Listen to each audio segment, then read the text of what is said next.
Hey, welcome to the Runaways podcast. My name is Cody. We are back, and we have a lot to talk about. One, we have like a million questions from the Discord, which is pretty sweet. But two, they banned needles. The first time they've ever banned a card, I think, like before a set came out. So we got to talk about that. And then we have literally Memphis coming up this weekend, and the meta's not really wide open, but kind of wide open, maybe. Like there could easily be surprise stuff. So there's a bunch of stuff to talk about this week. But Noah, we had pre-releases this last weekend. Did you go to pre-releases? What did you think of your pre-release? Yeah, I attempted to go to 4, but the one on Friday, uh, I had no expectations of like needing to pre-register or anything. I was like, oh, this is like, pretty big store, pretty normal event. I'll just show up. And it was like sold out. They had to turn away multiple people. So I was like, okay, let me make sure I get on top of it for Saturday and Sunday. And all those were also sold out. It was like packed house. Everyone seemed to be really enjoying it, me included. So yeah, it was a great weekend of FAB. So yeah, did your stores get like have less product for people? That's why they sold out, or was it like normal Yeah, sizing? the one on Friday, I think, was only like 16. That's why it was sold out. But the other ones were 32 people. Yeah, we had I had a pretty full one, and then my one at my local sold out. They also got capped to 12 because they got like super shorted on product for the Hmm. pre-release. Dan, how are your pre-releases this weekend? Oh, they were great. I always do a local Friday one. They've been doing like super juice prizing lately, where it's like I think last night it was a full box for first and second.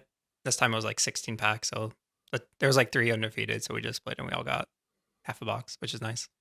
And then on my like Saturday one I go to, we're usually able to double dip, so we'll do like a draft or a second sealed after the pre-release, so that's sweet.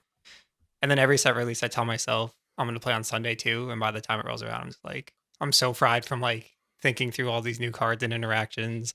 Because again, Saturday I usually play like 10 hours straight. So it was a lot of fun.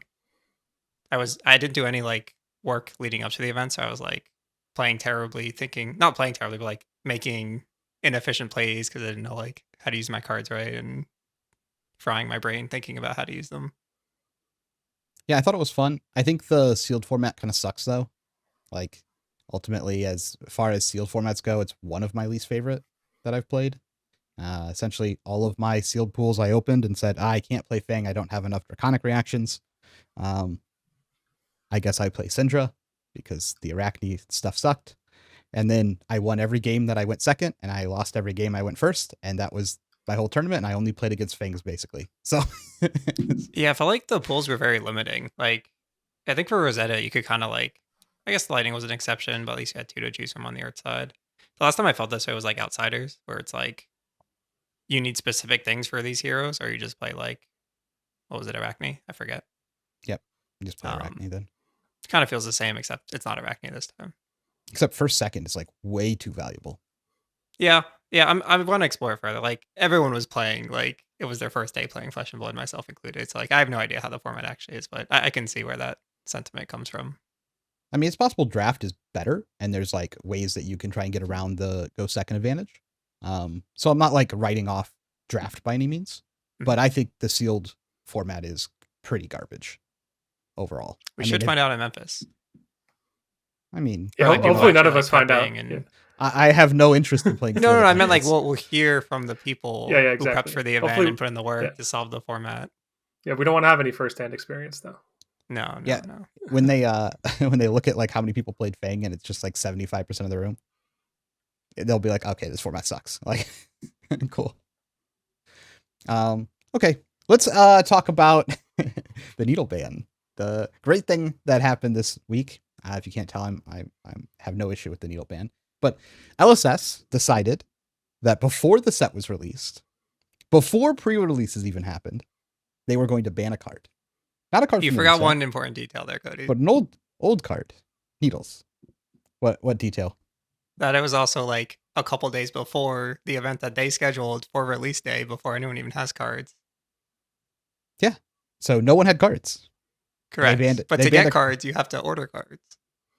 Yeah, actually, sure, but I there's no ordered. product.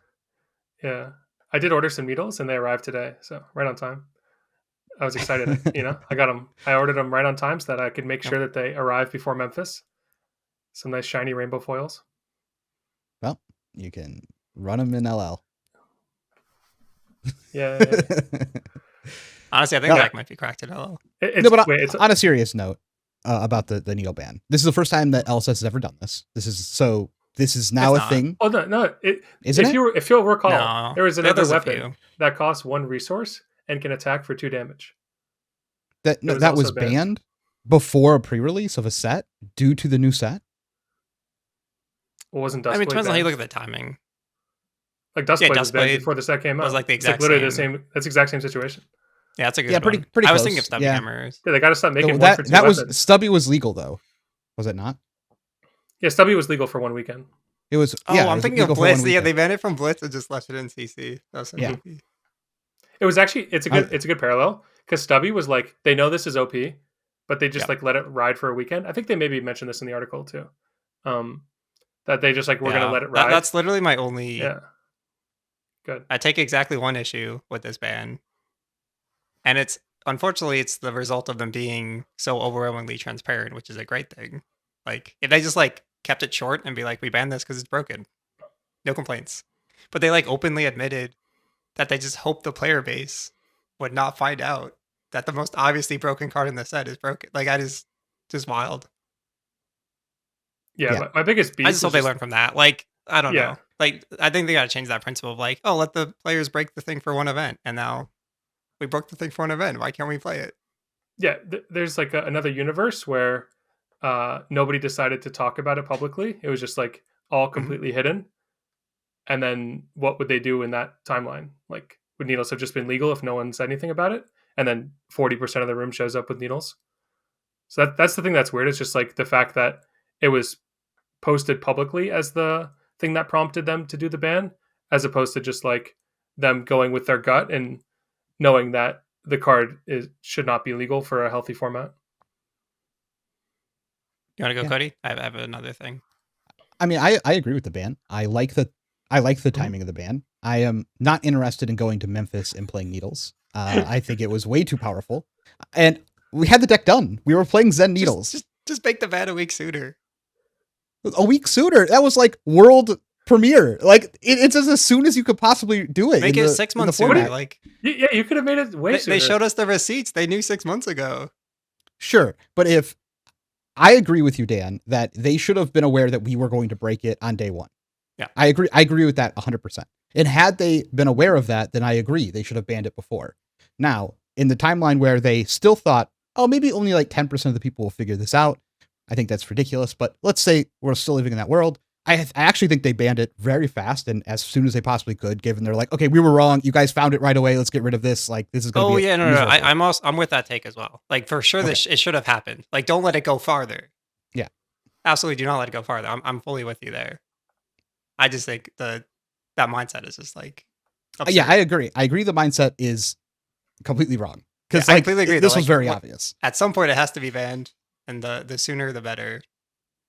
And technically, wait. it was banned before the set even came out. You couldn't even go to pre-release. You couldn't own cards for the set. You could barely order cards, and you're doing so at like And speculation the real levels. issue is don't have a calling on release day, Yeah, sure. I mean, Nah, they always have a calling on release. or like day. just do the sealed one first. No. Do the calling on release, dude. It's so hype. Think Yeah, about how it's many. always I fun. don't know. Dude, it's I a think- calling. It's not a pro tour. It's not nationals. Like it is one of the callings of the year. Like this is Yeah, that was my initial not take. that Too. It was big of like, a also, deal. it's a double calling. it's a Like, double calling. Like you get like kind of you're not annoying, super though, man. punished. So like I think the actual worst result, not close of this, is that now we're just playing Parthimus Val meta again. Sure, Like new unless set someone just broke doesn't something. matter. Yeah. Well, okay. So here's like a hypothetical for you, Cody. I feel like you're going to disagree.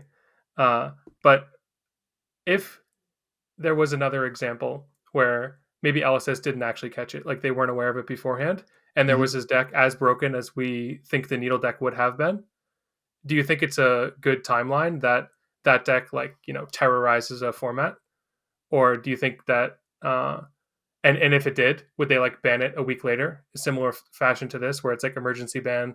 We didn't calculate for this, we have to ban it, or do you think No, they like let it ride?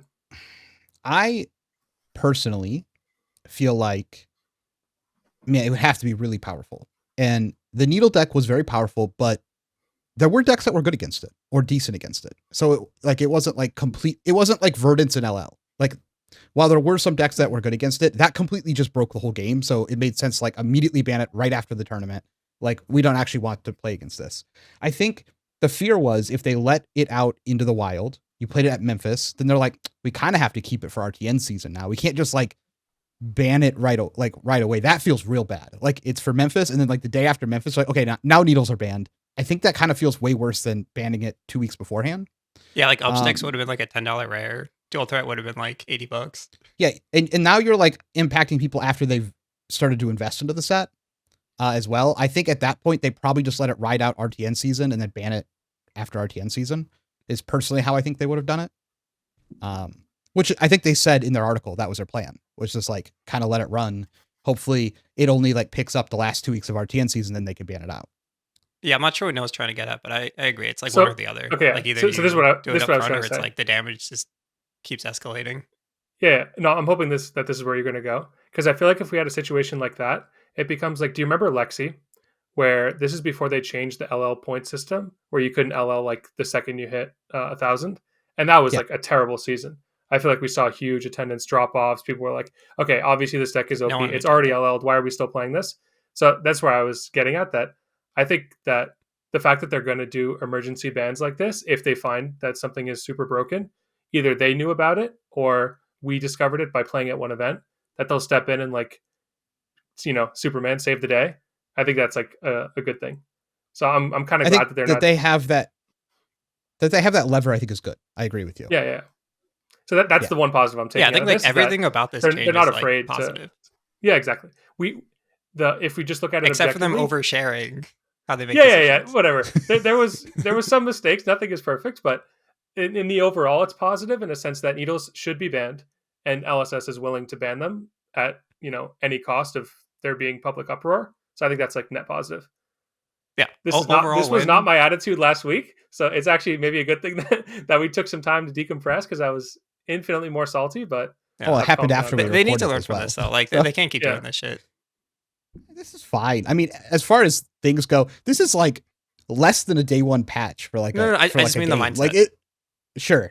Like either we're gonna all go underground and stop talking about the broken thing, or we're gonna keep finding the broken thing. Like just if you know it's broken, just don't let us. Not to be fair, some people's brand is just like doing that, like showing the broken thing.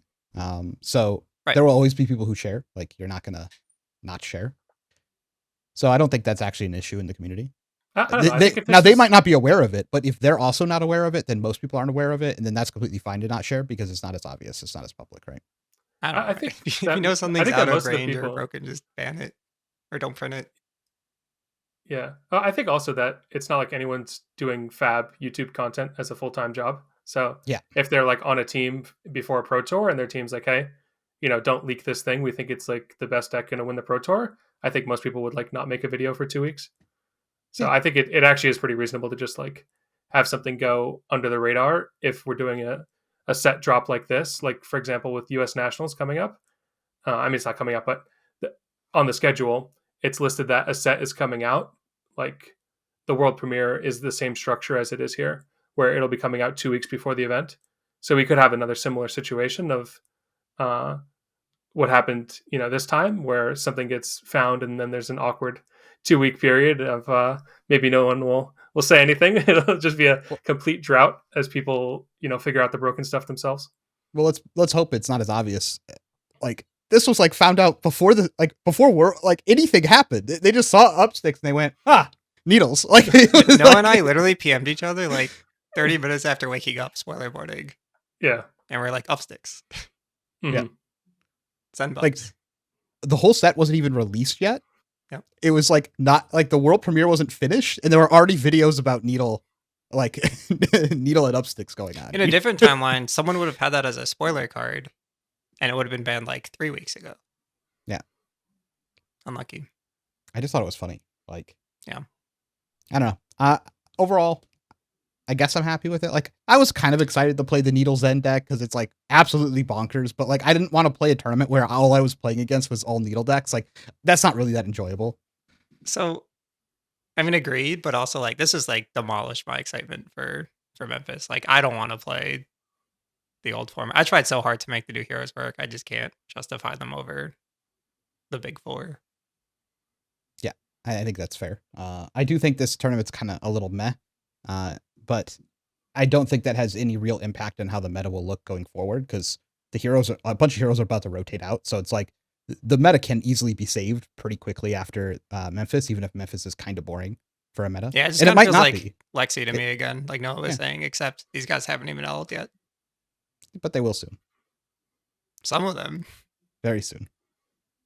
Well, I think the general player base maybe doesn't echo our sentiment, because like we were saying, attendance is like super up. People are very excited for the hunted. So if Oh, that these makes sense. hero- Like only if you're trying Yeah. to play like find the very best deck for the event is it annoying. Mhm. And I'm Yeah. annoyed that I feel the need to do that. Like I just want to play Mario, man. Mhm. Fair. I can't justify it. I guess we can jump in. I'm sure we have some podcast questions more about needles. We can, if we need to talk about it more, we can talk about it then. Let's talk about, I guess, expected meta for Memphis then, since we're kind of already getting there.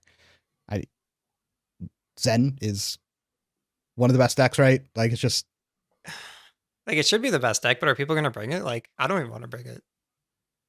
I'm going to, but I don't want to. people are going to bring it. It's been winning. People No, finally but I mean, caught like, on is it was going to be good. the most played, right? Like, I don't know. I mean, I think it's just, you said the big four. What are the big four decks? oh, Zen, Viserai, New, Enigma. New. Enigma. I guess I think Enigma's a pretty Assassin will be weak the most played four. by far. Yeah. If you like Mhm. aggregate, but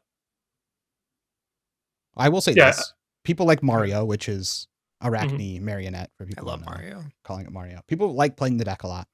I think the deck's pretty good. I don't think it beats New by almost any real shot. And I think it's probably pretty bad into good Zen as well. But things can still be figured out with that matchup or in that deck. It is an assassin deck after all. New was relatively weak when it first came out until people started figuring out exactly how to play it. I just think it's very hard for New not to be easily one of the best decks, one of the top two. And they can now build it in ways that you haven't seen before, which I think makes it even worse. My real question is if Enigma is even in the top four at this point. I think Surely it always is. Yeah, I'm pretty sure you can reflect on history of illusionists and that they always find a way, and they're always hard at work iterating their deck. Eventually. Like yeah, eventually, sure. But I think the Enigma deck is just so chock full of generics that you can always just change it to be, fight the expected metagame. I think it's a super like adaptable core. You have like your 9 to 12 cards that are super powerful parts of your core engine, and then the rest of your deck is just like whatever filler. Eventually. But will they be able to do that before Memphis? Because notoriously, they weren't wasting has time to on adjust, needles, right? so they got time. Yeah, but they're also just like absolutely dumpster any like unrefined deck, right? They do. But Ninja Zen is still hard, and Zen is one of the most popular decks in the format. Probably. Viserai quite often does well in that matchup, depending on your build. And that's definitely one of the best decks in the format, for sure. And the new players seem to all think they have that game on lock now. So I don't know which one is accurate, but they seem to believe that. And I would believe that might be the case against some Enigmas that are built now more for Zen, right? That New's having an easier time. Yeah, So, I think we've just injected a couple more hero options into the meta, but we haven't really taken away any of the heroes that were good before. I don't think they've gotten substantially worse. There's just more options for people to play that want to do well now. And I do think Mario has like some crazy synergy points that do make him better than New. Like the Kiss of Death enabled plays are kind of crazy. I think it's pretty awkward for New to run like Savor Bloodshed, Kiss of Death kind of like combos. But in Mario, you could just like die on turn 3, which is not what's supposed to happen versus an assassin. So maybe, I mean, if New is defensive enough, and I think if the New, depending on how it's happening, they decide that they want to try and drag the game out longer, the fact that you have access to New's hero ability means that, and it's not a New mirror, you get to play your good blues, you also get to play their good blues, which I think is a pretty big advantage.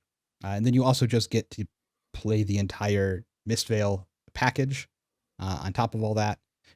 Now, if Mario goes too fast, maybe it's an issue. If the new player doesn't have enough defense, then maybe it's an issue.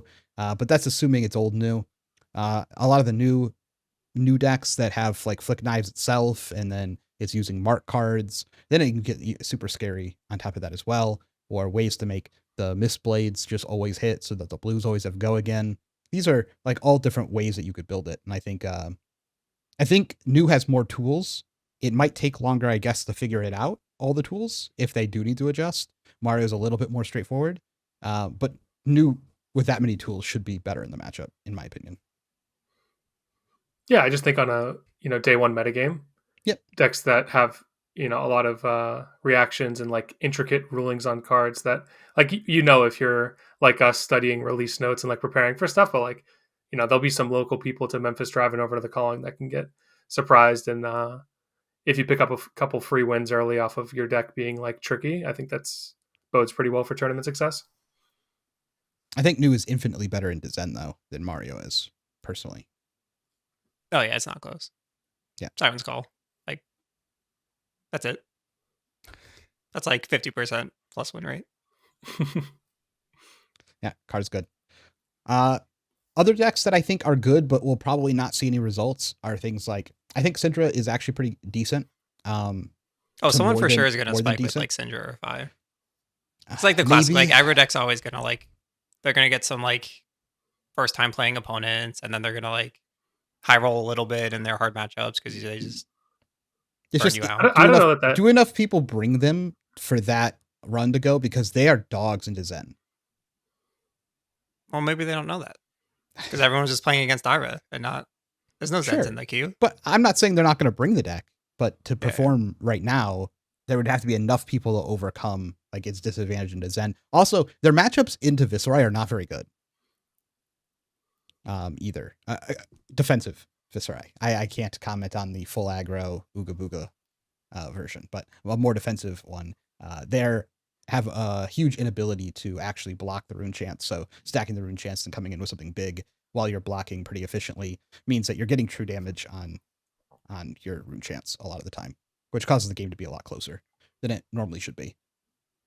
Yeah, it's going to depend on meta share. Like, yeah, to your point, if everyone's like, if I don't know, 70% of the field plays new Zen and Viserai, then only those three decks are going to do well. I agree. We've just never seen that at FAB tournaments in the modern day. Luckily, that's not how this works. So you can play any hero you want. Correct. Yep. I think post Zen that Fi and Syndra become very interesting to look at as far as decks go. Like, I think they're aggro decks with decent power level. Yeah, Syndra's one of the only decks that has like 2 pseudo Art of Wars still. Mm-hmm. I wish Slippy was playable. Slippy is so good. Slip Through the Cracks, Arachne is incredibly strong. Guaranteeing the go again is incredibly strong. And then all of the different things that you can do with you have to block this one, but what about this one? Or is this a reaction? You don't know what it is. Like, I hold 2 cards, I can do infinite things with my 2 cards in my hand. It's just really strong. But then you just like auto lose to New and Mario. Maybe that sounds like the absolute dream as Mario. Yeah. So if they're marked, you get +1 and guaranteed go again. I don't expect big things from Slippy. What have you y'all have played some now? What do you think about the Arachne hat? Because we had like some initial reactions to it of it being like some fractional amount of traverse. I think in gameplay it's been like extremely underwhelming. Oh, I think it's like exactly traverse when you're using traverse to fix an unplayable hand. To be honest, I don't even know if it's correct to run. Yeah, that's what I was going to say. Like, I don't know, dude. It's really bad. I think it can be really good. Crown of Providence might just be better. Like, it has been good when I was testing out Fang and they were able to go trapdoor for a frailty trap. That was like pretty strong. Yeah, trapdoor is always strong, and I think getting red back's really good too. Just to like ensure you have a good consistent hand. But I mean, aren't you already winning Fang matchup? You don't need the help.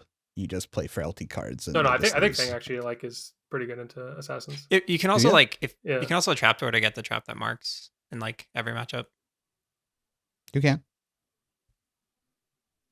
I'm not saying that's bad. It's just like it kind of like makes no sense. It's not great. It's like like if you're doing that, Oh, that sorry, means they're already marked. Yeah, my bad. My yeah. bad. Undo. Like that's Trap a throw is legal just play, good. but yeah, But then they if don't you let have that one mark. what's it called? What's the timer list next to me here? Yeah, Can kiss they of death. Then you can can they flip to flick knives the back themselves widow, for right? that play to make sense? I could honestly see it be a world where you have like two hats. You have hats where that makes sense to you really want to flip, and then you have the other hats because you just want value. Like you just need playable hands that are good. Because Crown of Providence gets a lot of value in that in that deck. Like any deck that has trying to run that many different pieces to make it function, being able to cycle one out is very strong. And Also, just like decks with ponder tokens, right? Like it's good to have Crown of Providence. Yep, ponder tokens, and then it's kind of weak to CNC as well. So having some CNC protection is nice. Yeah, I think that's one. I don't know that it's necessarily a problem. It's kind of like an inbuilt weakness to a lot of the new decks is that new NEW, not NUU, that they're very vulnerable to like the disruption cards. Well, I think this. Let me look at my armor. This deck's not that weak to CNC because you don't play D-Reacts. This deck is extremely weak to Leave No Witnesses because all of your equipment breaks and you play no D-Reacts. I found they're pretty weak to CNC if it's at the bottom of the chain because they usually try and get out their cards that they want to block early, or they don't want to block at all, and now you've just like completely hamstrung their turn. Yeah, I can see that. No, I'm kind of on board. Like Crown does act pretty much the same as flipping a red back. So. One has variance, one doesn't, I guess. Yeah, I mean the helm's not bad. It's just not reverse. Wait, which one is the one close? Which one is the one you're saying that has variance? Like there's Crown of Providence variance too. Like Providence has variance. I'm saying. Yeah. Are you saying? I'm saying red back guarantees you have a playable card. You have a +3 go again. Yeah, but Mask of Deceit is literally variance. Like, what if they're not marked? Then you're just actually rolling the die. Yeah, no, you just wait till they're marked. just mark them. Yeah. But how do you control? Like, all right, I'm going to set up to like block with my hat on the turn that they're marked. Like, usually you're blocking with your hat when you want to prevent some kind of on hit, right? That's like the usual use case. Yeah, but you could have always variance, or you could have sometimes variance. I have found though the Mario's big issue is that its armor is too sensitive to being able to block. Is what I found. Like because you're often running flick knives, which maybe flick knives ends up being incorrect for this reason, but like if you could have like armor block arms and a good helmet that you could block with, and then boots you could block with, the deck would be like infinitely stronger. I often just find that Viscera, because when you play Viscera, your opponent has to run one of those pieces as a flick knives is great. I wasn't saying it's not. But quite often when I'm sitting across from them and attacking them, I'm like, oh, they always have to give me cards to block. None of this stuff that you have over here blocks anything. Like none of this is real. Like every breakpoint, everything that I want to do is just like actually being resolved against you. So you could pay $150 and not block, or you could pay 1 cent and get a rousing wave and it blocks 1. No, I kind of feel like you're supposed to take apart this like streamlined Mario deck that everyone's trying to run, and you put in like Sink Belows and Crown of Providence, and probably even run like a not 2 Hunter's Clave. You probably run the D-React one. You definitely do that, but in my when I've been playing Mario's, their 2-card hands are not that scary. Like they can be. There are some 2-card hands that are scary, but if you can just block, like their 2-card hand doesn't do anything most of the time. Because if they're just swinging an attack and you're marked and it comes in for 4, and then you're just like D-React or block it, and then they have a pump, you're like, okay, nothing else is coming after that. This is fine. Or if they just send another attack, you just put a card in front of that, and then you're like, okay. Like, or not, because not everything on hit is relevant. I just found that their bigger hands are really scary. Their smaller hands feel not that scary. Because you have a lot of control over if they get to go again or not. If you have D-Reacts, yeah. Yeah, you just have to draw the D-Reacts, yeah. That's what I'm saying. I feel like this or armor. Like you can put a card in armor in front of it and just be like, no, you're not having go again this turn. You want to break your boots that don't block to have go again? Like you can, but like you get to do it once. But as like any other deck that actually has real armor, we're used to fridges. Like every deck has had a fridge for forever, and then now we're switching to like ones that don't have a fridge. And in my opinion, it's been pretty apparent how much that is an issue for the meta or for the deck. Blood Spattered Vest should have been temper too. For each point of temper, you get like 1 less counter though. Like you could choose to have temper 2, but then you only get to like use it once. Yeah, all right. You would take that trade? Yeah. It's just like a Blossom of Spring that can block 2. That sounds actually insane. Yeah, that's probably what Legendary Blossom of Spring would be. We got Blossom of Winter. new version of the card. Yeah, no, he feels close. He's got issues though, as we're alluding to, which is why I gave him up. Deck good Mhm. though. Like it's not anything against. I think the design's good. I think the deck is good. I think when some things rotate out, Yeah, it's going to definitely be in the contender round. it's also like incredibly skill intensive and difficult to build. So like, Yep. if And he's so- not good now, he might be like a monster in a month. Someone Mhm. could absolutely break it. And all of this could just be a symptom of early deck building and could be resolved one when the format tightens up Mhm. and it can play a little bit more direct. And then it can really hone in how it needs to play the matchups, whether how aggressive and how passive and that sort of thing. And then it could really turn a lot of percentages in its favor. Like I could really see that happening with this deck. Yeah, his your ability is like incredibly strong. Like, it's not hard to mark. Like the deck's built around marking. That's easy. So like +1s is good on these stealth cards because now they're break points with on hits. But the on hit go again is like really annoying because you might have ways to give it go again anyway. You might not, and then your opponent's like, well, I'm not gonna cover this. That's just damage. If you're just gonna react anyway, like I don't know. It's like it's got good mind games. Yep. And sometimes they run pumps for their daggers, and that's even more annoying. Especially when you're already marked and they're like, now if I hit you with a dagger, I draw a card. And you're like, can you not? Like, I don't want to block this stupid dagger. I don't want to block the other dagger. Like, Yeah, and then I the just think dagger remarks. It's like really annoying. it's just like the fundamental of them attacking for 4 and then buffing by 3. Like if the deck was in a different world, attacking for 3 and buffing for 4 would be like infinitely worse. But the fact you just like you have to commit your 3 block and then react after if you want to cover up their attack react is just like lets them just sandbag and totally be the one to control. Yeah, I kind of wish he didn't flip into these other arachnes. Not gonna lie. That has also been my opinion of We- when we- I'm we playing gotta the go deck. I'm like, back. can I be base? Like there's Only- We got to go back like 2 episodes ago, I think, where Lucas was all hyping up transformations, and I'm like, I'm pretty sure you just don't ever want to transform. That's been my unless draft it's experience, man. trapdoor. It's like, no, I'm flipped. How do I get Yeah. go again? Mhm. Where's my +1? It's too bad it didn't say May on there. Yeah. May flip. And Oh. you'd be like, I declined the flip. All this flavor, dude, messing with what you want to do. But maybe So- that's on purpose. Yep. Because maybe it would be too good the other way. I understand the hype though. I played him once in draft and I was hooked. And now he's my CC Armory deck probably.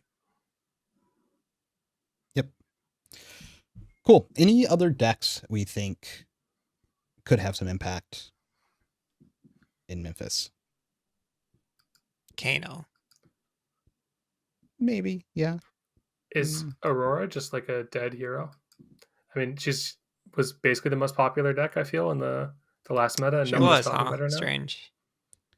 I think Aurora's been dead for a long time, but people just like playing it, which is completely fine. It's just like it's been bad in the meta for a while now. I expect it to be well played at the tournament because that's the deck people have. You don't think they'll be switching over to some ninja? I think they did, and then their ninja got banned. Yeah, I didn't peg them as like people who would switch to Ira. They seem more like switching to Fire or Syndra. But everyone switched to Ira now. Like name one person who didn't. Okay, that's fair. Some of the Viserai stayed because they actually had a decent matchup there. That's fair. Yeah, Visceral's crazy, man. I wish I knew how to play that deck. Yeah, almost gone. Yeah, you probably don't ever have to learn. Nope. Cool. No, I agree. I think we will definitely see Aurora. Aurora will win, do what it always does. Hits top tables, doesn't go to top 8. It can. The deck's If still there are- really strong. Look, if there are good Zen players in the room, Aurora doesn't win the tournament. Like, that's just kind of how it works. If there are enough people who have decided to bring Zen and they're at the top tables, like, it's just a wall of Zen that Auroras can't get through. And that's how it's been since Zen got repopular again. Yeah. And now if they have like Shelter. Like Shelter's just so ridiculous. Oh, yeah. Oh, dude, this is like my experience. Like I was working on Syndra during like the early spoilers, and then we got like the warrior hat. Then we see Shelter. It's just like all these things to hose the deck. And we have all this graveyard banish.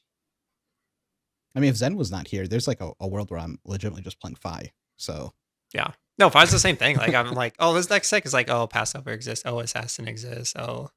Yeah. Guess I'll just put that aside until later. we'll see. other than that, I think it'll be fun. Any other comments on the meta before we get into podcast questions? I mean, 5 might show up. Like, he got like real upgrades, which is crazy. It's been like 3 years, man. And they'll like slot in so smoothly. There's like strict upgrades. And then you can get like creative with the builds too if you want.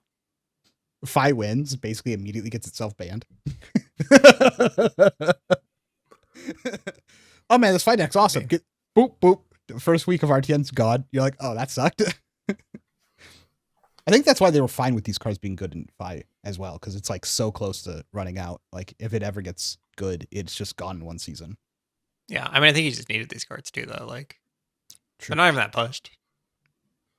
No, but I think that I feel like the combination of all the cards together is pretty pushed. It's just that we have Zen, so like you can't play Fi. Like it's like a problem. Zen State's a hell of a card. Okay, let's go into some podcast questions. These are asked by premium members of our Discord. If you would like to be able to ask questions on the podcast, follow along with our Hero of the Month, which I will be wrapping up this Hero of the Month, which is Vincent. After Memphis, we'll have everything released on the final deck list, the video attachment, the sideboard guide, all of that. And then I think the new Hero of the Month just got voted on. Is it finished yet, Dan, or are they still voting? Done. Oh, it's done. Who is the Hero of the Month this month? It's our boy Mario, of course. Arachne Marionette. Sweet. That'll be a good one. I think people will be interested in that. Cool. If you'd like to follow along with any of this, feel free to join the premium Discord below. First question from Gunshoes. Shelter seems like a must-have card for the upcoming meta. It's still quite a bit of money, currently sitting around $65-ish. Meta-defining cards can be expensive, so that's not new, but what are your thoughts on pivotal cards such as Weakest Link from MST and Shelter from H&T being a good bit prohibitively expensive? Wait, what was the last part? What do you think about them being this expensive? Okay. So I think it's unfortunate that this card is expensive, but for people who are going to fly to tournaments and stuff, I always say that it's like you're spending all this money to travel. It's never going to be that word prohibit. Like it's not going to be a prohibitor from playing it in a deck that the card costs money because you're already spending, money on the rest of your deck and your travel and accommodations. But I think that Shelter is a little bit different than Weakest Link in that it's a card that you can kind of just slot into any deck. Not every deck wants to play a 2 for 6. Like if it doesn't fit with their cross curve, it doesn't like really make sense for them to include it. But I think it's pretty hard to make a case for Shelter not being in your deck in this upcoming format. So yeah, I think this one is going to be kind of a bummer for people who just want to have an upgrade to their deck that they're planning on playing at the like local level. Maybe PQs, RTNs, they want to try to go for a win or qualification, whatever that cutoff is. I think your deck is significantly better with Shelter in it. I also think this card is artificially inflated price-wise right now. Yeah, that's not out. Like, that's not a real price. One, the set's not out yet. When everyone is opening boxes, the expectation is the price should go down. Also, people are like scrambling to get the cards, and this is one of the big ones for this specific tournament on Memphis. I would say it's going to be an expensive card. It should come down a little bit, and then it should go up, and then it should probably continue to go up forever because this is probably going to be a tournament needed deck indefinitely. So when the set is done being printed and it's harder to find and people are not opening as many boxes, then the price will continue to go up. But immediately after the set comes out, you should be able to get them at not good prices, but okay prices. How do I feel about that? I think I don't think IMS should be $50, $60. And Weakest Link was not expensive when it first came out. It just got expensive over time. Yeah, that's my main take. Well, like if you're concerned about this, you need to be buying these majestic generics that have potential to be strong in the sets that they come out. Weakest Link is also going to go to $15 once all the MST heroes rotate, if not less. Like, yeah. let's be it's real, like a race race, like... right? Like a race race was $4 at one point. At one point, it was like $40. Yep. Mm-hmm. A Shelter is a little bit different because it's like... That's why I was saying before, like, Shelter is just, like, basically going to be good forever. It's hard to... I mean, we said they would never power creep Sink Below, and this is like a, at least adjacent to Sink Below. So I still think Sink Below is better, but I'm saying, like, it's at least, like, in the discussion for being on the similar level. Yeah, and in the set that it's printed, it's just, like, hoses all of the heroes. Yeah, exactly. And it's also just like something that can affect arcane damage, right? We don't know if there'll be some mechanic in the future where you want to have spread out prevention as opposed to preventing a whole wildfire. Mhm. So that just like that the modality of like imagine you could sink below a wildfire, it's kind of crazy. Yeah, I think this card's going to be too expensive. Also, because I'm hearing a lot of people didn't get full distribution, so there might be a little bit harder to get the set than it has been in the past to get the set, which would drive the The window price to even buy is gonna be higher. tight. And considering the entire set is basically needed for the to own because of how pushed they're going to be eventually. Yeah, it's not looking great for how expensive some of these cards are going to be, and I don't necessarily like that. I don't know the solution to that because you can't overprint. Cards have to have some value. Majestics shouldn't be $2. Like it feels terrible to open a pack, pull like a $2 Majestic, and you're like, okay, more junk that you want to throw over. Well, It's to be nice fair, to have that's also in the set though. Like that trap for that makes now. them lose one life. Like, come on, how do you have that trap and then you have shelter, dude? Like that's a meme. How are those the same rarity? Sure. I mean, they could want just it for go back to Riptide. 8 Majestics per box instead of 5. Like we used to have that. I don't know if you guys remember that. I do. It was good times. But I don't know. I am a little worried about some of the prices of this game currently. I think it is a problem for new players. If you're around it at the beginning of every set, you kind of just get away with not having to pay these prices. Like as long as you're like diligent about it. Like none of us really paid $130 for a Warmongers or whatever it is. Like we just got them when they came out. So like, oh, this card's busted. Let me get my play set and move on with my life. Like, and it's the same way with Erase Face and everything else. But if you're just coming into the game and you're like, I need 3 Warmongers. What? And just so you're aware, you probably won't need those for much longer. I would expect some of those prices to drop when Viserai rotates out of the format. So, okay. Big Hungry asks, since Assassin's release, we have had them in 4 of the last 8 sets. Do you think we will see the same thing if we get a new class? Well, we're like confirmed a new class in the next set, right? They accidentally spoiled it. Did they not? I don't know. Wait, what secret intel do you have? Yeah, what do you got? They threw up an article for like all of 4 seconds by accident about the next set. That article seems super fake. I don't think that was real. That's what I heard.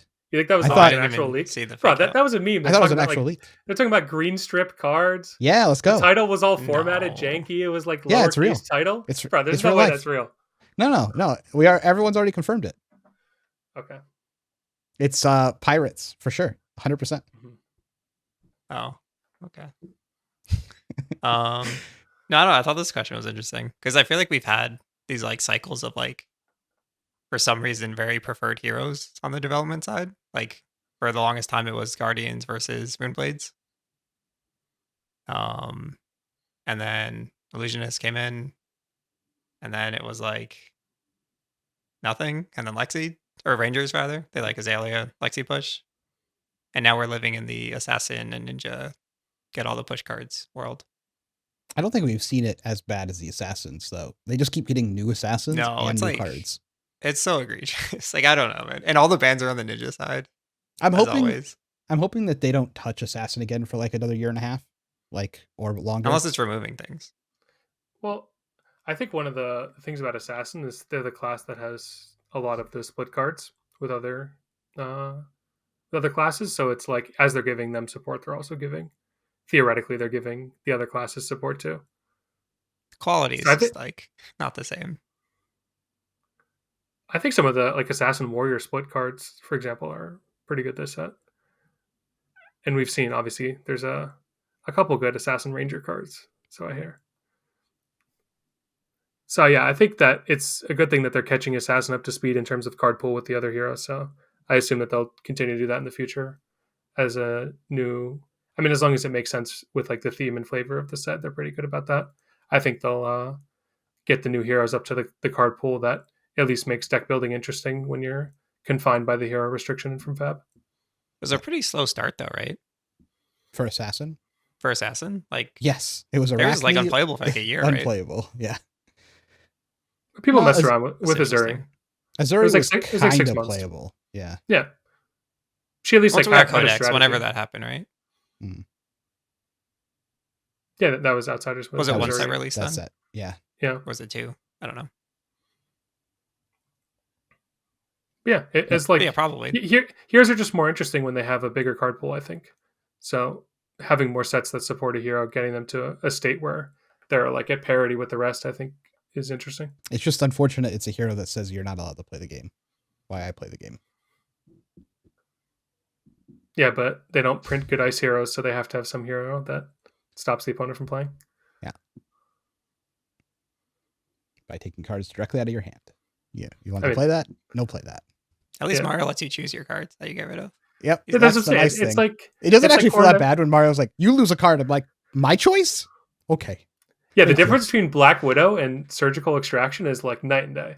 Oh, like one is ruin your turn, one is like, whatever. This card is going to be worth like 3 points. I'll just get rid of it. I'll discard this growl. It's fine. Yeah, yeah, literally.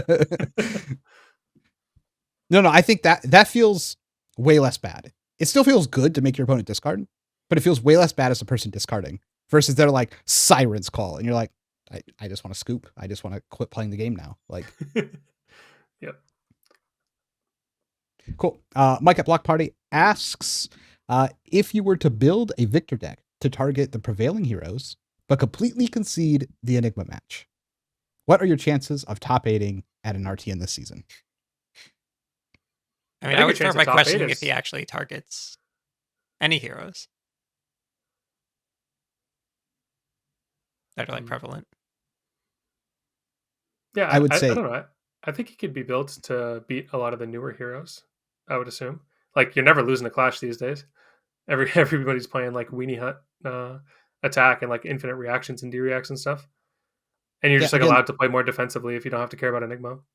It is RTN level, so they would be favored into like Zen's, even though I actually think Zen is you and I also think Zen is favored into Victor, but Zen has like a 35% win rate on Talishar against Victor, so we're like the only people who believe that, and I have that as experience. So like, do you sell block cards against the Chaos Assassins? Yeah, why not? Why would you the Fable? They're gonna hit your arsenal at some point. You told me they're like never gonna throw a CNC. I don't have CNC in my deck. They'll get rid of it for you. You know what I mean? A CNC type effect. I don't mean literal CNC. They'll be leave no witness. I would have literal one copy, and I would just not throw it if they're not playing their set card after. You play one leave no witness. Yeah. Dude, it's like super. There's just no way that makes any sense, but okay. It has 0 synergy outside of Codex. Yeah, but assassin decks like have never had synergy and they still do well. They just like put good cards in their deck and hope that they draw them in a good order. That's where I started. It's a little clunky. I think at RTNs and this season, Enigma should be played a lot less than it is played previously. So I think your chances are you can play Rock Rector, yeah. As long as your other matchups are good. Cool. Jamtham asks, between Phi, Zen, and now the most recent Ira-related banning, do we think that Ninja has a functional design issue that is causing it to push the limits of the game? We talked about this in like episode 16. Random guess. Yeah. It's like the aggro problem, right? I think Cody described it the best, if I remember correctly. But it's like just the way Flesh and Blood works. Like you only have 4 cards, right? So if offense is significantly outscaling defense, you're just like doomed. You just take it every turn. Yep. It's essentially it. Does it fundamentally break it? I mean, not really. I mean, even Katsu with bonds is probably still bad right now, to be fair. So not necessarily breaking it. But the issue with aggro decks that are just like attack, are just number based. If you increase the numbers too high, they're more than you can defend. And then it just becomes who literally just attack maths the best. So I think that's it. That's the whole game. Yeah, I think there's a succinct way of putting it, which is, by the way, I cannot pronounce that word. I'm sorry. There's like who decided that it was going to be spelled with 2 C's in the middle. The Ninja archetype now has gotten so different from Katsu. There was a video I was watching. I think it's like KLOO, another word I can't pronounce. I'm getting got twice in this monologue. KLOO TCG. He just like does crazy combos. He's like we make best with a different accent. And he was talking about like how the ninjas are different. And Katsu is just like a ninja where a lot of his power is tied to sort of like an assassin-y kind of thing where the on hits are relevant to what makes the combat chain wide. So the opponent at least thinks that they have some amount of control over, like, okay, I can make a blocking decision that influences how much damage I'll take. But the design now has been all the ninjas are going to do a bunch of damage. And if you don't block and they get hit triggers on top of it, they're just like going to kill you. So it's kind of different than the I'm under rate and then I get to above rate. Now it's like I'm on rate or slightly above rate, and then I get to ridiculous levels. So I think like if they went back to the older ninja design philosophy of like you can actually block to stop on hits, not just take a billion damage, I think that would be a much better space. But yeah, they're kind of pushing the limits of what just raw number of damage that you're going to take if you leave me with a 5-card hand. Can, you know, how And much FAB can sustain that? And apparently Ninja's new archetype is our helmets get us 7 value. So, you know, it's kind of hard to like play a game when you're going even, but they still have their helmet up and their helmet just wins them the game. Like it just pushes them too far ahead. And that's kind of like Ninja's actual problem. If you remove both the helmets from the current Ninjas, they're pretty fair. Like Zen is still strong. But he does lose a lot more matchups that he normally is used to winning. But like Fi is like infinitely worse. Like every other hero is infinitely worse if you just remove their helmet. No, we were saying like 2 years ago pre-belittle ban that like Lynx just has to be banned. Yeah. Like it was like out of line back then. It's still out of line, but it was even more out of line back then. Well, now it's just like needed. Like, yeah. Unless you want to kill Fi again, I guess they could do that. They could do that. Okay, Sam says, I have never related to Dan more than this week when Needle banned more or less erased 40 hours of my testing. And he did not have time to work on a new deck all over again. While the ban was warranted, he did not like the fact that we had to wait, like didn't have to wait until the end of RTN season to take the course of action. Does he think do we think this is fine, or is he just overreacting? I think we answered that a little bit before. And if I don't address this, I know I'll definitely get the question in the comment. What I'm going to say is going to sound very mean, but I think you're just wrong if you're upset about this ban erasing time. This is I've heard the sentiment over and over and over again, because the set was not out yet. The only reason you had time to put into the game was because the community decided to give us time to put into the game. Pre-releases hadn't even happened yet either. And the only prep was being done ahead of time for a tournament, and the set was not released yet. None of these cards are even legal to be played. So in this case, like, I just don't think it's relevant that it ate up anyone's time for practicing. Now, why is this different than the Pro Tour that we complained about on the Infamous podcast that everyone got upset about? And if I don't address that, people are going to ask. The reason it's different is because this was an expected meta that had already been out. The Pro Tour was already scheduled, and we are already playing in the same meta. Our complaint had never been that the ban happened. Our complaint had always been very specific. They did not tell us they were going to be touching Zen. This banned and restricted list was already on the books, like they always are. And there's always been times where they don't do bans. So it's impossible to know what they were actually going to hit. LSS actually agreed with our opinion.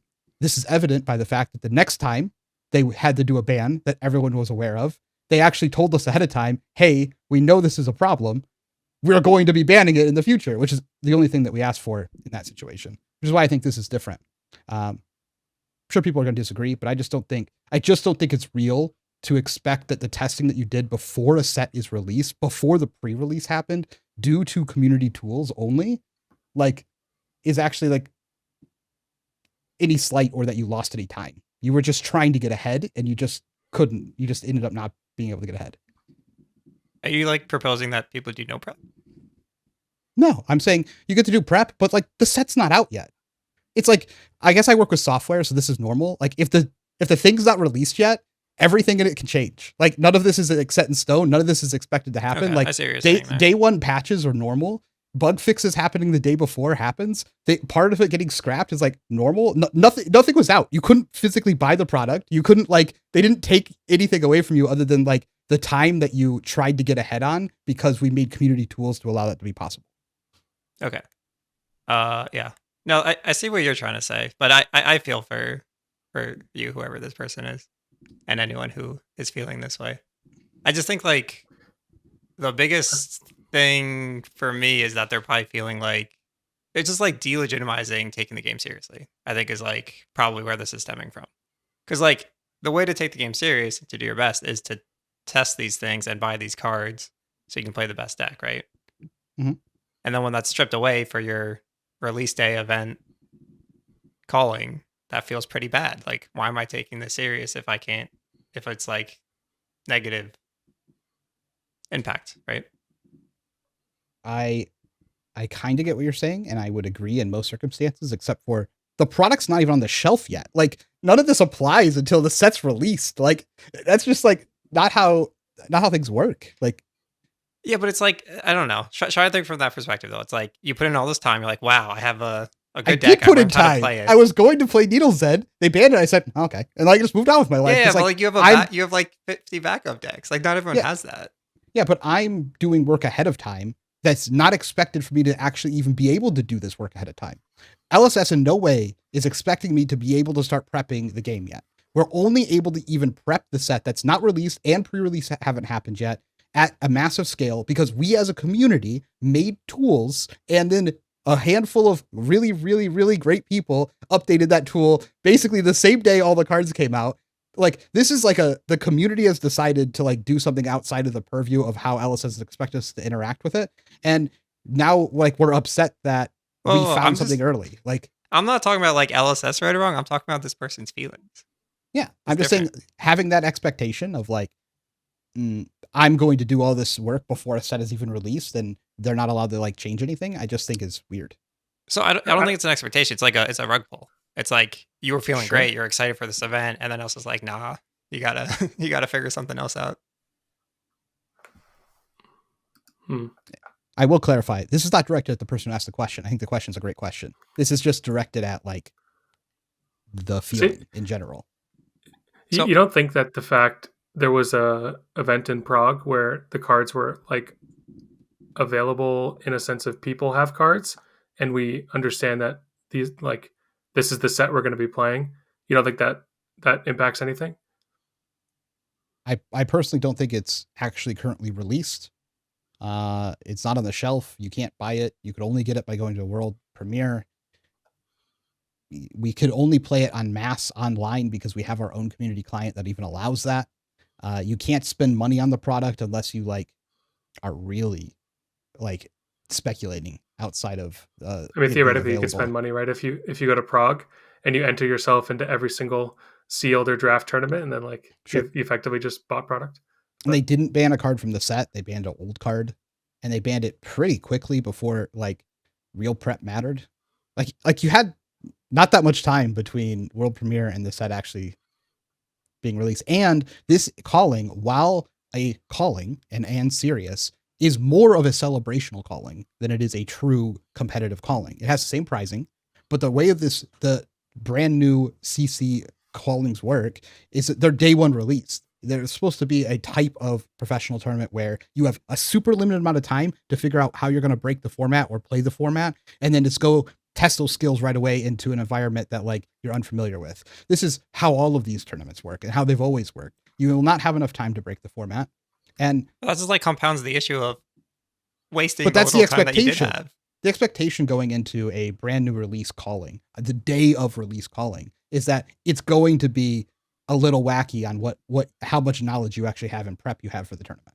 Yeah, if you think this is really the expectation, why don't they just put up something on the site that says, hey, the set initial world premiere is this day. Between this day and the day of the initial calling or whatever, event is, like you're saying, supposed to be the thing that's celebrating these cards being legal in CC. In that little time period, don't count your chickens because we could ban anything at any time. Well, now we know. Like this shows there is no expectation right now. Yeah, but like, are you saying that should just be our expectation, like moving forward? Like, they should just put something up on their site that this is like the 2-week period. No, but that's the issue, right? There is no expectation. They've like only done scheduled bans. They've like how are we supposed to have this expectation before now? I think our expectation is the ban list comes in March because they said it's going to come in March. Sure. I mean, you could expect that. They keep think changing That's why you would expect it. I think it's like I an think actual issue. I just think it's unrealistic to get upset because I you don't lost practice expect if before I- the set was released. If I go to McDonald's in November, I don't expect to get a Shamrock Shake. Like that comes in March. If They the have machine happens to have Shamrock Shake, I mean, it's lit. But like, So that's not my all the expectation. people who tested Dustblade should just be like up in arms because they're like, you banned a card and it's from the set, and now like don't you remember I how lost all everyone my was malding? testing. Everyone No was one was malding. malding. What do you mean? No one There's malded also about no release date of Dustblade. it. Well, I have one more point. I think the biggest issue here is that like just how abundantly, is that the right word? Egregiously above everything else this one retrieve interaction and Zephyr Needle was. Mhm. Like it wasn't justifiable to do anything else. Like, I think Oh, that's I the real agree. issue. Is that like It you're should- just a fool for doing anything else. Like everyone's week just actually got wasted because they thought we wouldn't read the cards. I don't know. Sure. It's just like I feel like I agree with you. It should have happened beforehand. They should have realized it right away and never the situation just never happened. I just think their But- feelings are justified, man. Don't tell them not I- to feel. What they I feel. think you should look at it like you were trying to get an advantage onto a set that hasn't released yet, and well, everyone else figured it out with you. Congrats, you did prep the best deck. So instead of playing mirrors all day, we're gonna play a different format. Like Wait. I guess I got the perfect solution. They'll have a booth at Chicago, and everybody can walk up and say, "Hey, did you know about Zephyr Needle?" And then if they say yes, they'll give you a special Chicago themed Zephyr Needle, so you can memorialize this thing forever, and you get a little congratulations, you figured it out. Okay, now It's funny go play because a that would different like deck. actually work. That'd be sick. Like all would be forgiven. yeah. it's just like, And Zephyr Needles are like 5 cents now, right? Just like how hard would that be? especially in this situation, like it's not like Brian just It's not- signed it. it's- Like Brian Gottlieb, thank you. I saved the format, and then just like hands them out to everyone. I did appreciate that That'd be Brian sick. could like self-deprecate and joke about it on Yeah, Twitter. it's yeah. not like 90% of the situation was great. it's not like you prepped your own deck that's secret. All they had to that do was no one not else knows share. about. Why they did it Mhm. or why they didn't do it, and like Yeah. it's all good. Everyone prepped the same deck.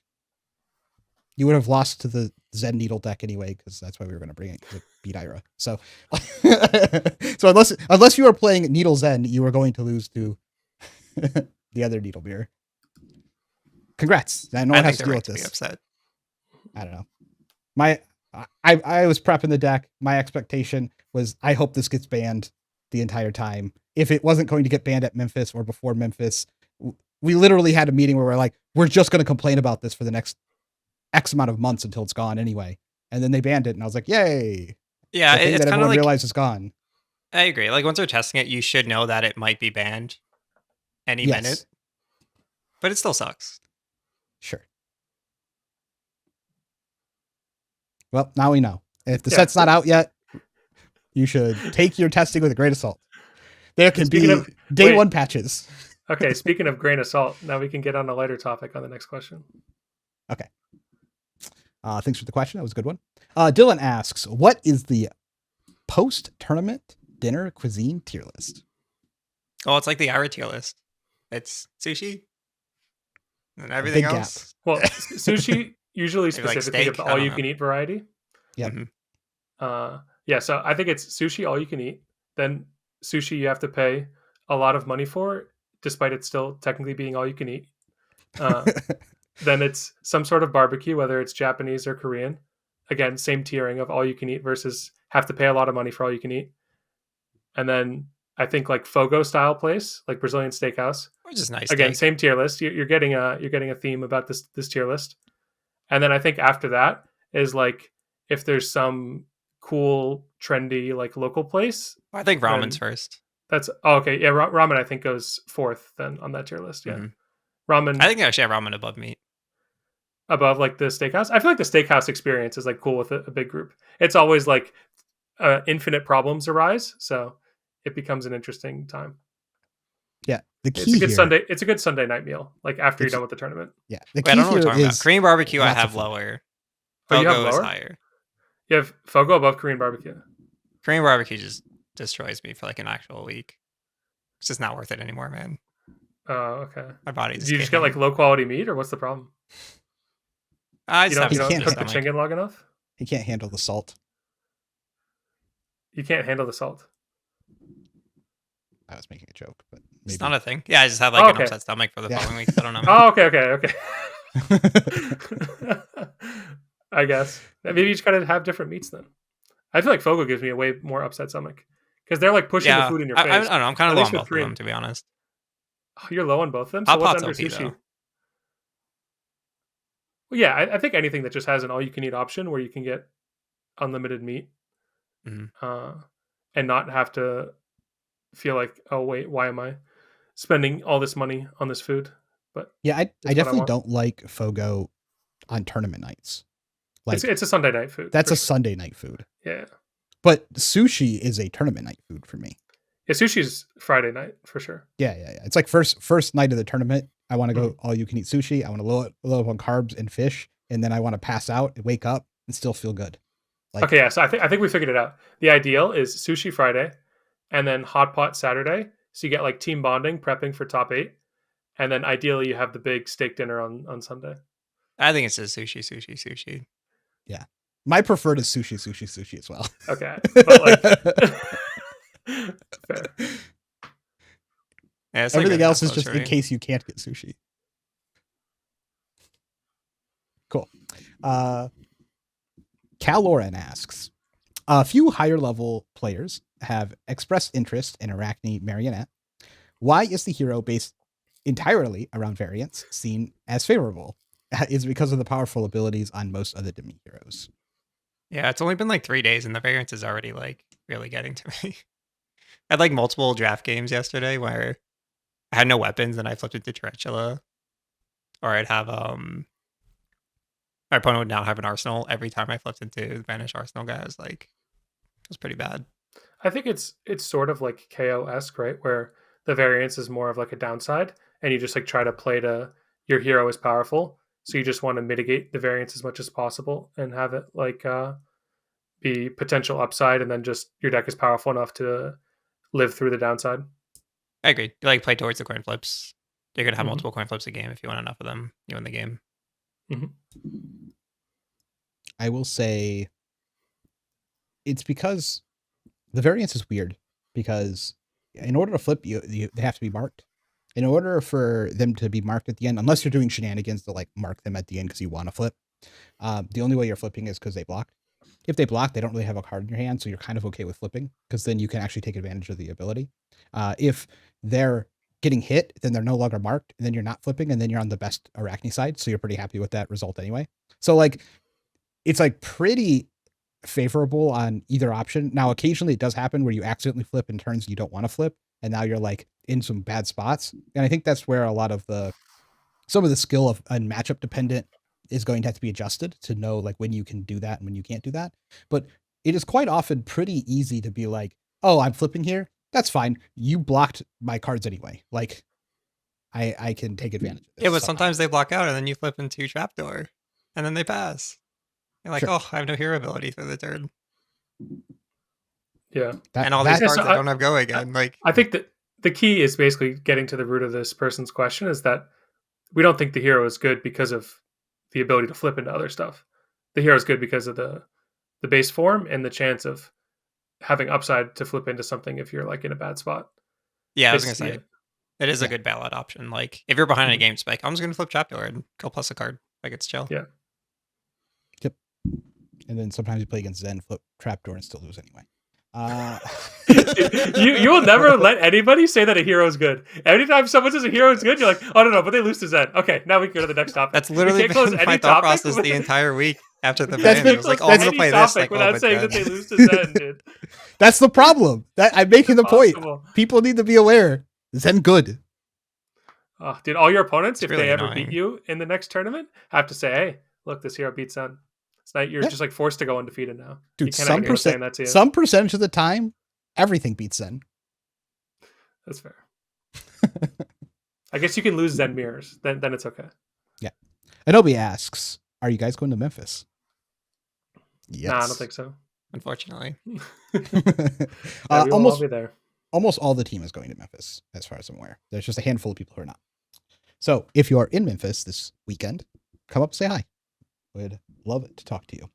Millen asks, is it finally Riptide time to shine? it really was. It really was. It He was really so was. For a Sadly, couple it days. loses the Zen. But it's good into the Needles. You got to get like a Staples easy button of just like loses the Zen. Just like I mean, this deck actually just like hard loses the Zen though. Yeah. Like deterministically. Yeah. Cosmic Awakening is a hell of a card.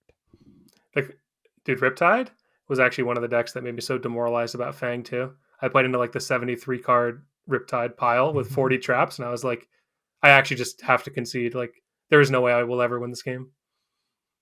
It's very sad. Mr. Ark asks, predictions for Memphis, CC Calling, and Battle Hardened top 8 heroes. Oh, I got this. Okay. 2 Zen. 2 Viscerai. 2 New. 2 Enigma. Well, we know that will not happen. That is way too even. That is not. That's way too pretty looking. I don't know. Probably like 3 Zen, one Viscerai, 2 New. What was that? 3, 4, 5, 6. Probably like 1 random unexpected hero, and then like an Enigma. That like makes sense to me. I think my actual take is 4 New. However many Viscerai's Noah thinks, and then the rest are Zen. Okay. You don't think any Marios will make it? No. God, no. Yeah, I think Dude, it can't be basically Zen. basically the same as y'all then. It's probably going to be 3 Zen, 2 Vis, 1 Enigma, 2 News, and a random Azalea. Yeah, I was like, surely 1 random Azalea, Yeah. Aurora, Syndra, just because they had easy games. Stoop Kid asks, who do you expect to be a spoiler deck in the upcoming events, not in the 100 set? What? I'm not quite sure what this means. That is the question.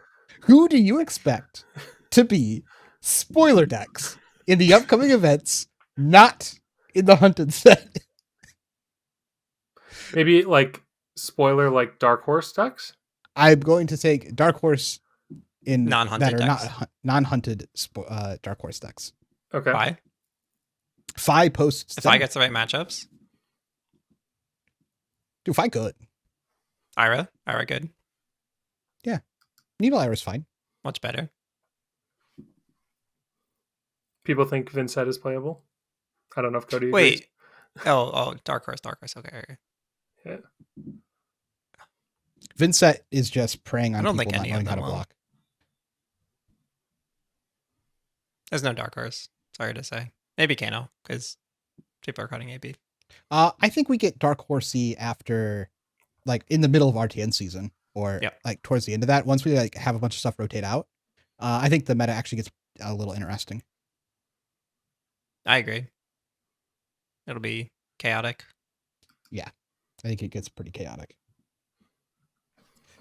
Carnivore asks, where does Enigma sit in the meta after the hunted?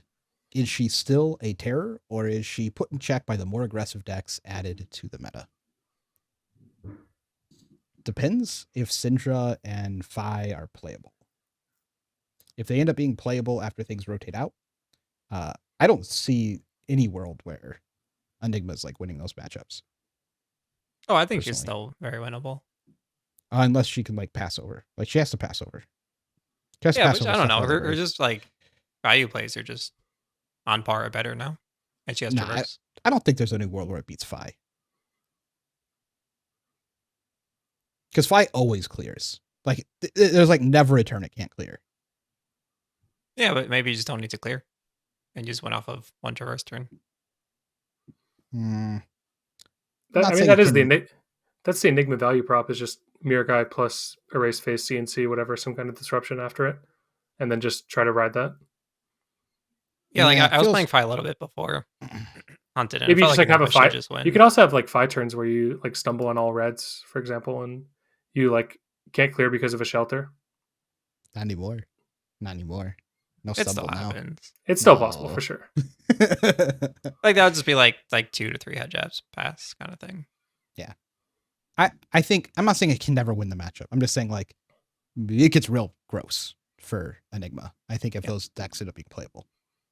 But there's a good world where Assassin actually becomes too oppressive in the meta. Post those things rotating out, and then Enigma gets to build greedier like it used to, instead of having to have all of these like strong attack turns. And so then it can actually just start stomping Assassin again like it's supposed to, by actually running ward cards and playing defensive and looking for the pivot turn to like blow open the board. How that matchup's like supposed to be played, but we'll see.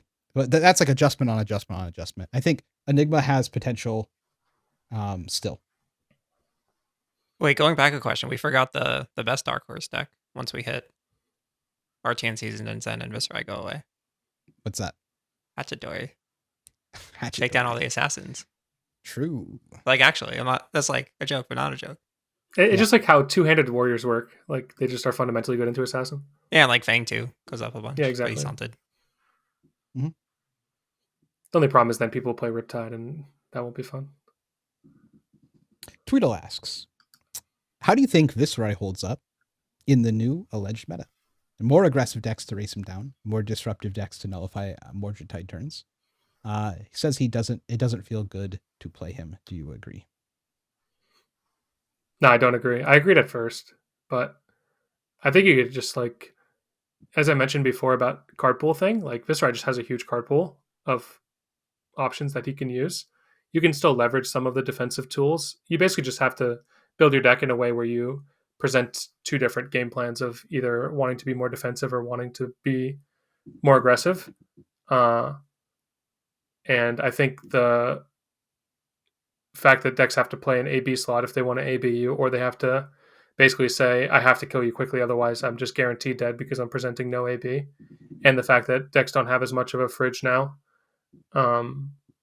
The ability of Succumb to hit if you're throwing like the bigger attacks, right, for like 6 to 9, if you're throwing like an Amp or a Ninth Blade with a Succumb, that can be like pretty backbreaking because they're basically taking all the damage that they had dealt to you before, and they're not able to come back with anything.